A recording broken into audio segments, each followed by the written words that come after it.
Siz bilasizlar birodarlar, vaqtimizda baraka yo'q. Hech narsaga ulgurmayapmiz.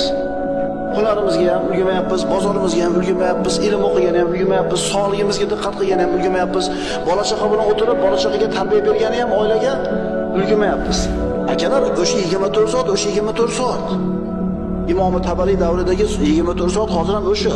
Faqat bizda tartib yo'q. Tartibimiz yo'q. Albatta, vaqtini tartiblay bilishlik tolib ilmga ham muhim narsa, olimga ham. Bu kishi o'zini kunini chiroyli suratda tartibga keltirib bo'lib qo'ygan edi. Dars beradigan vaqti, bomdoddan keyin, yozadigan vaqti, peshindan avvalgi qaylola vaqti, peshinni o'qigandan keyin asrgacha dars vaqti, asrni o'qiganidan keyin shomgacha tolib ilmlarga Qur'ondan ilm beradi. Shomdan keyin xuftongacha masjidda fiqhdan dars beradi, fuqaholar bilan suhbatlashadi, xuftondan keyin uyiga ketadi, hech kimni qabul qilmaydi.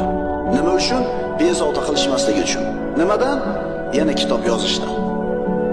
Haqiqatan bu odamlarga Alloh taolo bir barakatdan bergan ekan, sabr, toqatdan bergan ekan, birodarlar.